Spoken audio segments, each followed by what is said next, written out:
dalam yang diserang. Jadi kalau kita kalah bisa muntah darah. Kalau Itu kita nggak- saat diserang seperti itu ya Pak? Iya. Jadi lahirnya fisiknya biasa, tapi tahu-tahu ya jatuh terus muntah darah itu karena yang diserang sini. Apa rasanya Pak? Rasanya nyeri seperti ya kayak diputus jantungnya itu. Tes gitu langsung tek. Jadi kita kalau tarung seperti goib itu nggak seperti kita berantem. Jadi kita hanya tahan napas. Mana yang kuat bernapas, mana yang tahan paling lama dan punya power kuat, ya itu yang biasanya menang.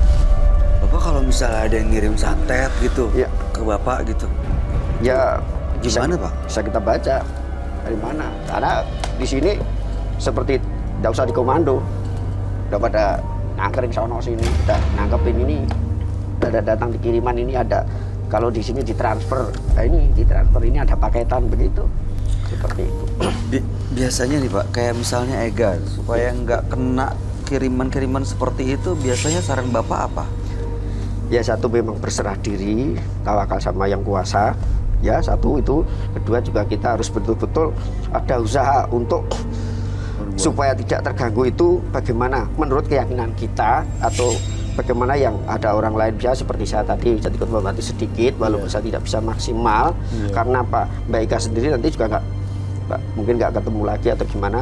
Yang penting Mbak Ika selalu berserah diri sama yang kuasa. Iya sih. Itu saja.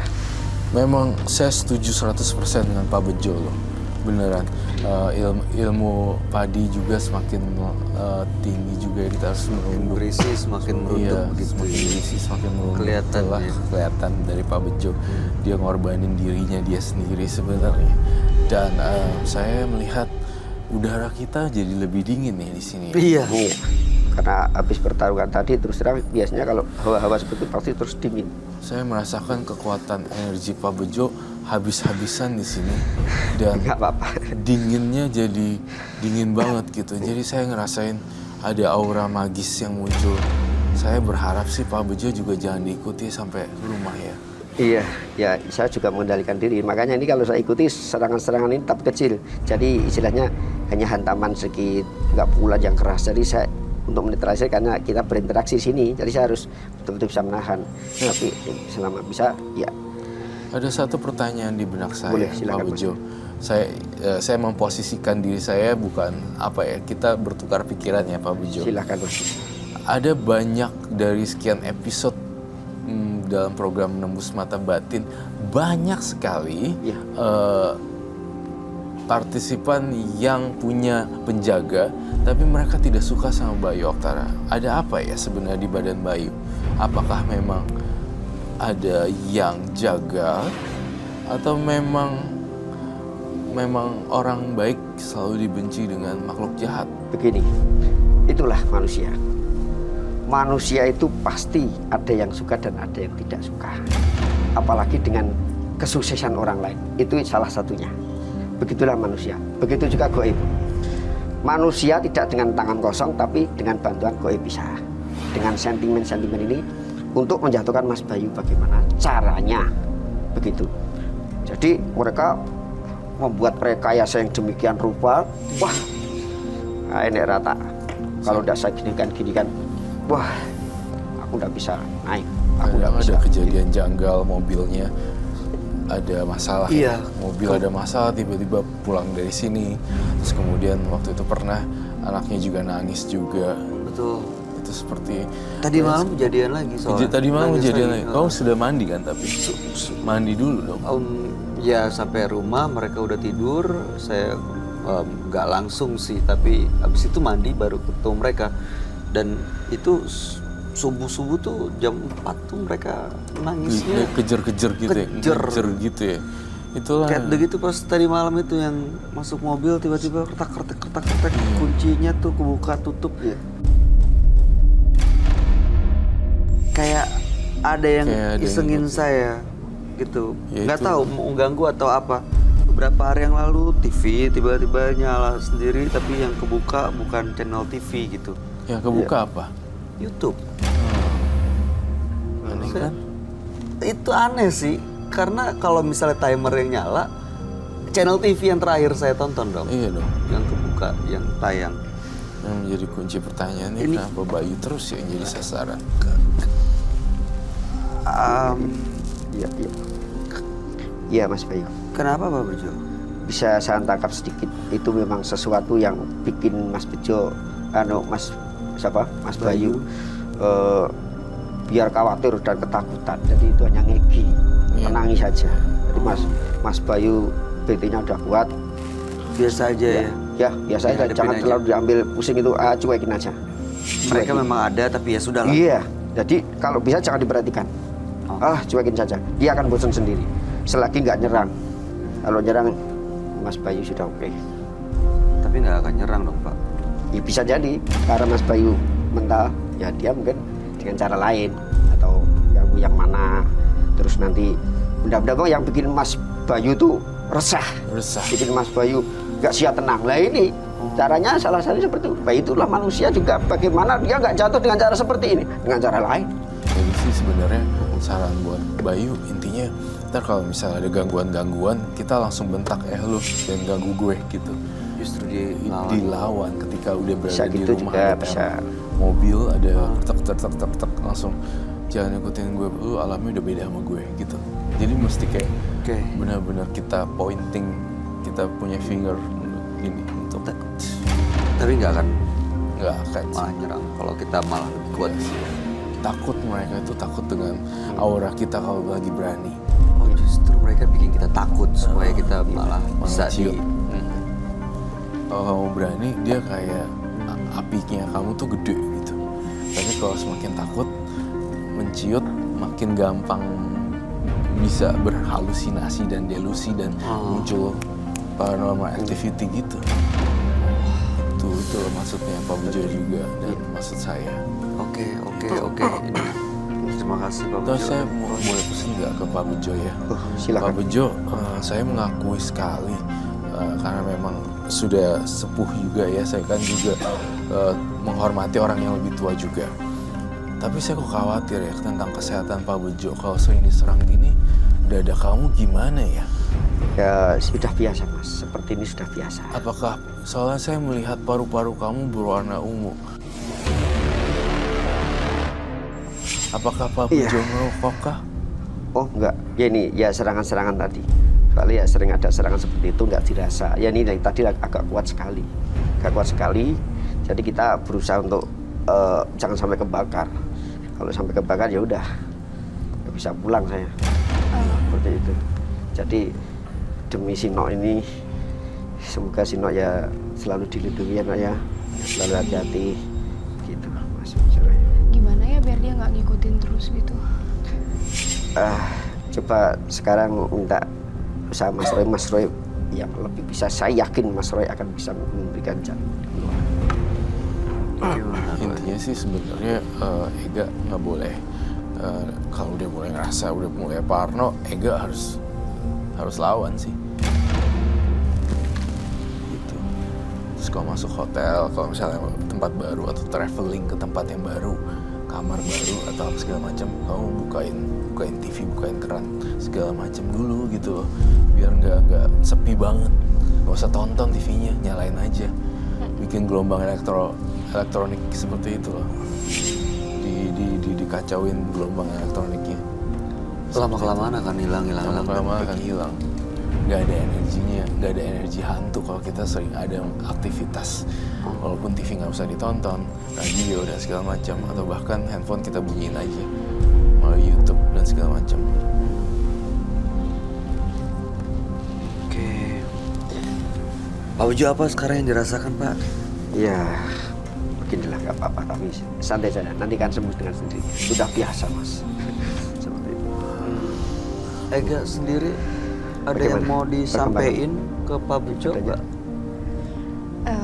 Kalau dari Ega pribadi, kalau bisa Pak Bejo kan punya keluarga, punya anak, dan aku juga pernah ngerasain kayak papaku dijahatin sama orang, termasuk akunya juga gitu.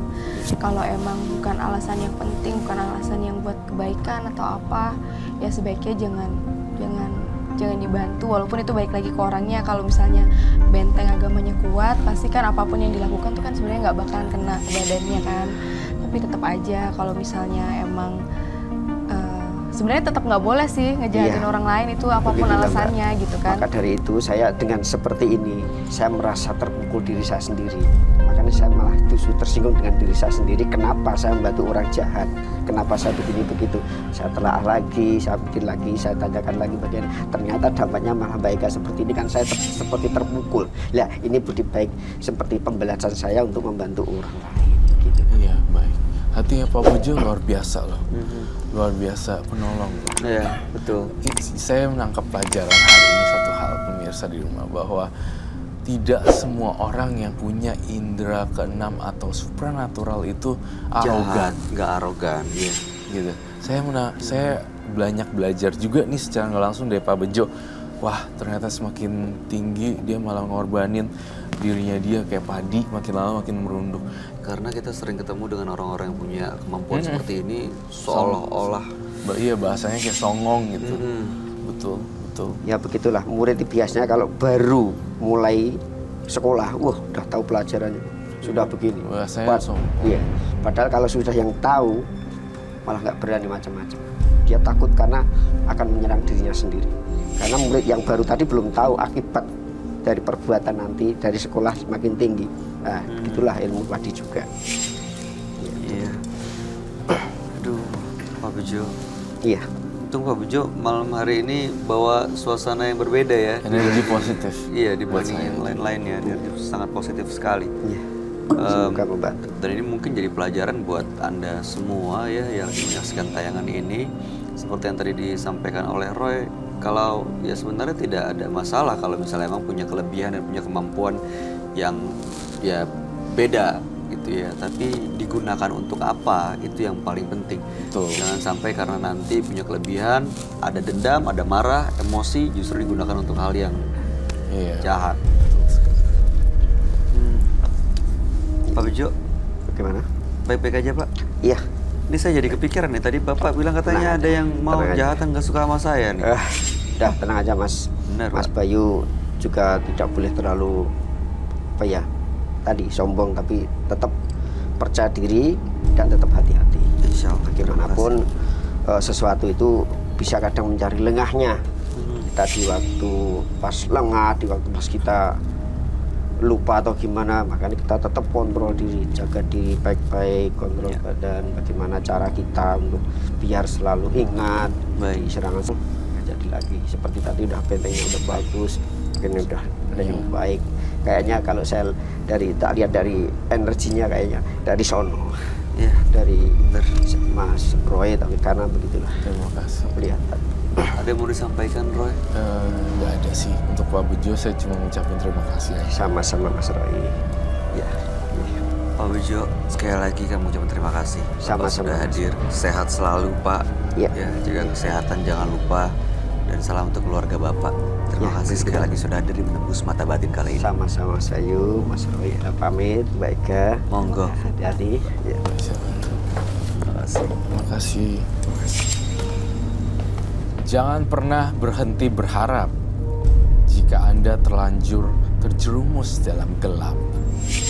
Harapan adalah setitik cahaya untuk bertahan di tengah kegelapan.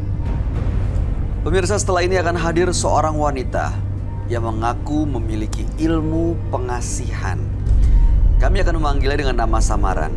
Kami persilahkan Susi.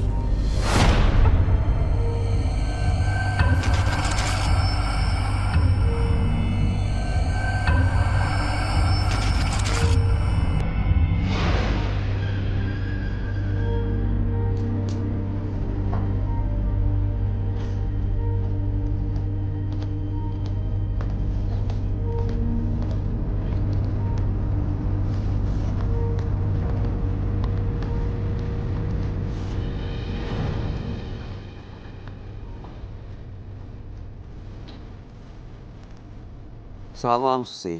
Selamat malam. Boleh kami tahu pekerjaan Anda sehari-hari saat ini? Saya hanya seorang ibu rumah tangga biasa. Oke, sudah berkeluarga dan maksudnya sudah ada anak? Sudah Berapa? 2, Paling besar umur? 21. Oh, oke. Oke. Apa yang mau Anda ceritakan pada kami malam ini, Mbak Susi? Kisah kehidupan pesugihan dan pengasihan. Pesugihan dan pengasihan. Oke, jadi pengasihan ini tujuannya untuk Mendapatkan kasih sayang. kasih sayang. Iya. Awal Dari- ceritanya gimana, Mbak? Awal ceritanya setelah saya dengan suami hubungannya tidak baik, bercerailah. Tuh. Oh, sudah bercerai. Sudah bercerai. Saya sudah bercerai sudah 3 tahun. Sudah 3 tahun yang lalu saya bercerai dengan suami saya karena keadaan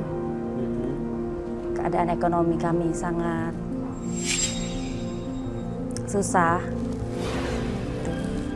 Jadi saya banyak pergaulan, kenal teman, sana sini. Akhirnya ada yang membawa saya untuk melakukan itu. Melakukan apa tuh? Pesugihan dan Apa yang Anda lakukan, Mbak?